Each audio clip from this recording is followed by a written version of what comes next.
Assalamualaikum warahmatullahi wabarakatuh. Selamat pagi. Hari ini kita akan membahas mengenai analisis bivariat komparasi untuk dua sampel berpasangan. Untuk analisis bivariat komparasi dua sampel berpasangan, kita akan membahas 3 uji. Uji yang pertama adalah Perti test, yang kedua adalah Wilcoxon sign test, dan yang ketiga adalah McNemar. Untuk uji Perti test memiliki asumsi atau prasyarat. Yang pertama adalah datanya adalah interval rasio. Lalu wajib melakukan uji normalitas. Bila uji normalitasnya terpenuhi, maka gunakan Perti test. Tapi bila uji normalitasnya tidak terpenuhi, maka gunakan Wilcoxon sign test. Untuk Wilcoxon sign test, skala data yang digunakan adalah ordinal dan interval. Wilcoxon sign test adalah alternatif non-parametrik dari uji Perti test. Yang ketiga adalah uji McNemar. Uji McNemar digunakan bila skala data kita adalah nominal. Kita bahas dulu yang pertama, yaitu Perti test. Di sini ada contoh di mana hasil belajar untuk mata pelajaran bahasa Jawa, karena ini adalah sampel berpasangan, maka jumlah sampelnya di sini sebanyak 13 orang, tapi dilakukan 2 kali pengambilan data, yaitu data pretest atau data sebelum dan data posttest atau data sesudah. Jadi sebelum belajar bahasa Jawa atau sebelum diberikan materi, dites terlebih dahulu, kemudian diberikan materi, lalu diambil lagi nilainya setelah diberikan materi, sehingga ada nilai pretest dan posttest. Untuk langkah pertama adalah kita masukkan dulu data ini ke dalam SPSS. Di sini ada 2 variabel, yaitu variabel pretest dan variabel posttest. Selanjutnya, karena Perti test ini merupakan uji parametrik, maka wajib kita uji normalitasnya terlebih dahulu. Untuk melakukan uji normalitas, kita cara menginput datanya adalah membuat 2 variabel, yaitu variabel hasil tes dan variabel kelompok, di mana kelompok 1 itu adalah nilai-nilai pretest dan kelompok 2 adalah nilai-nilai posttest. Untuk melakukan uji normalitas, kita klik Analyze, Descriptive Statistic, lalu Explore.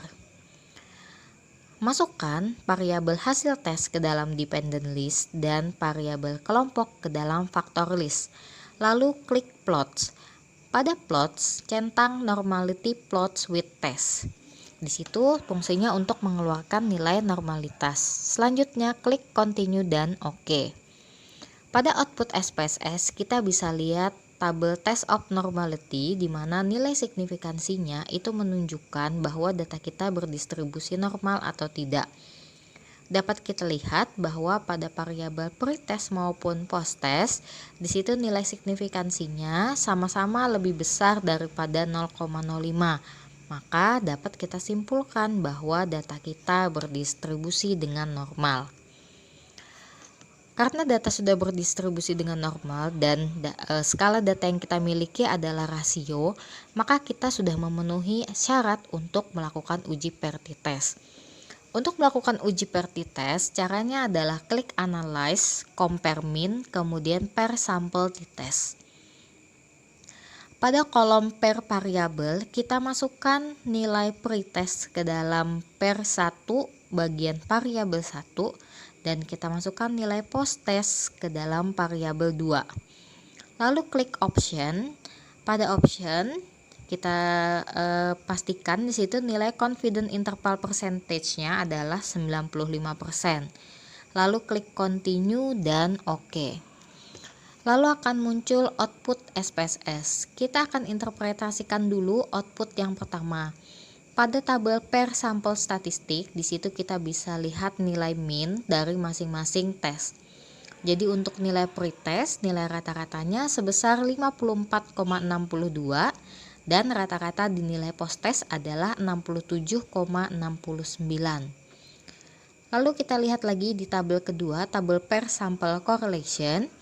Di sini kita lihat nilai korelasinya sebesar 0,350 dengan nilai signifikansi 0,242 yang lebih besar daripada 0,05, maka dapat dikatakan tidak ada hubungan antara variabel pretest dan variabel posttest. Kita tuliskan hipotesis 0 untuk penelitian ini, di mana tidak ada perbedaan rata-rata antara hasil belajar pretest dan posttest. Lalu H1-nya ada perbedaan rata-rata antara hasil belajar pretest dengan posttest. Syarat ujinya atau syarat penarikan kesimpulannya, jika nilai signifikansi two-tailnya lebih kecil daripada 0,05, maka H0-nya kita tolak, dan jika nilai signifikansi two-tailnya lebih besar daripada 0,05, maka H0-nya kita terima. Kita bisa lihat pada tabel ketiga, tabel per sampel test.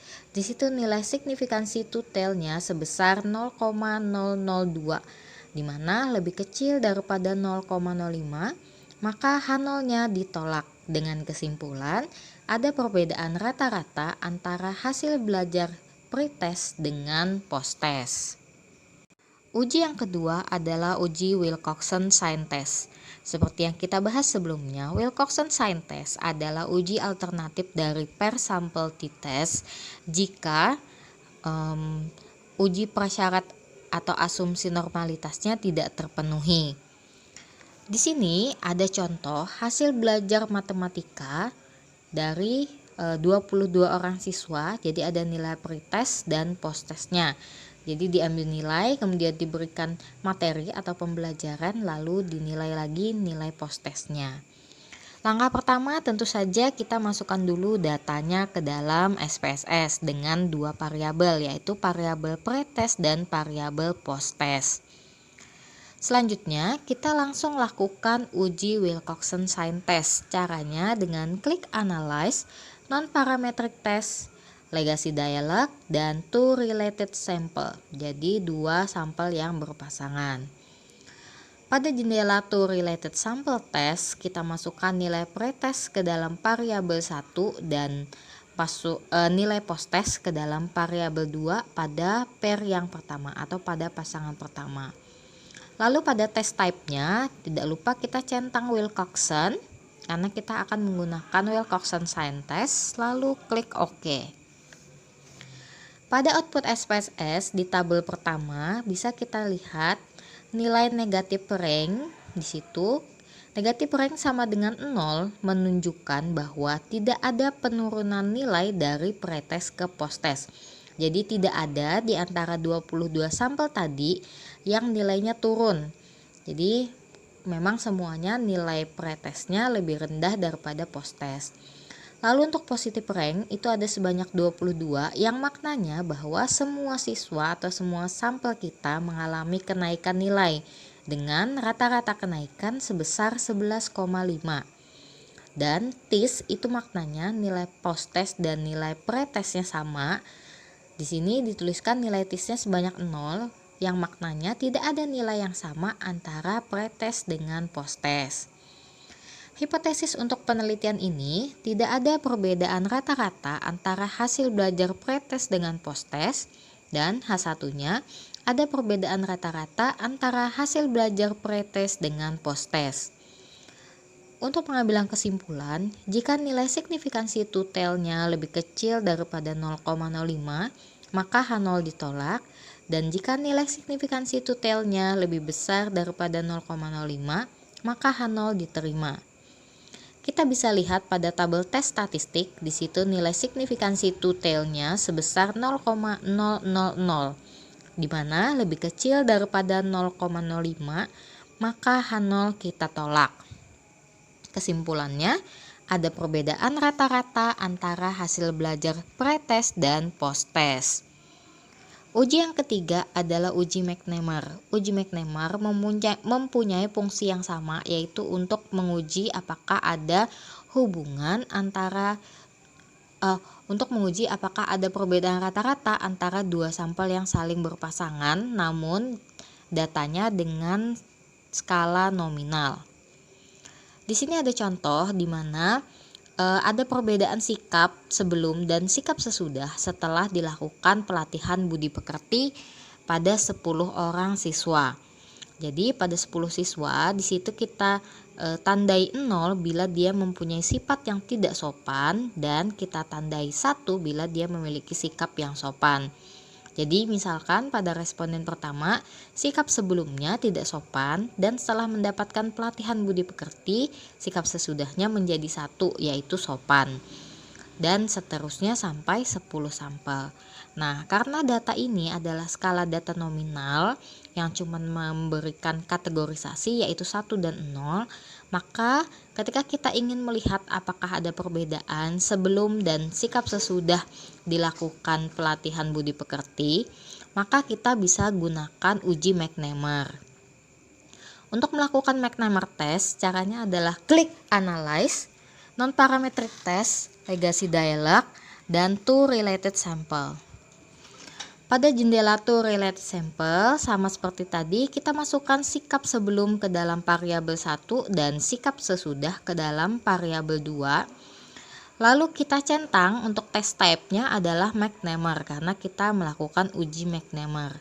Lalu klik OK. Pada output, di situ tabel pertama, tabel sikap sebelum dan sikap sesudah, bisa kita lihat berapa banyak nilai data yang berubah. Misalnya, kita bisa lihat bahwa ada 5 buah data yang berubah nilainya dari 0 ke 1. Jadi yang sebelumnya tidak sopan menjadi sopan itu ada 5 orang. Yang sebelumnya sopan menjadi tidak sopan itu sebanyak 2 orang.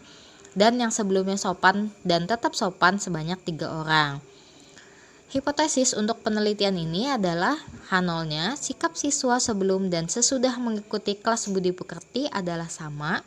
H1-nya sikap siswa sebelum dan sesudah mengikuti kelas budi pekerti adalah tidak sama atau ada perubahan. Untuk keputusan uji, jika nilai signifikansi to-tail-nya lebih kecil daripada 0,05, maka H0 ditolak. Dan jika nilai signifikansi to-tail-nya lebih besar daripada 0,05, maka H0 diterima. Kita bisa lihat pada tabel tes statistik, di situ nilai signifikansinya adalah sebesar 0,453, di mana nilai ini lebih besar daripada 0,05, sehingga kita ambil kesimpulan bahwa H0 diterima. Maka sikap siswa sebelum dan sesudah mengikuti kelas budi pekerti adalah sama.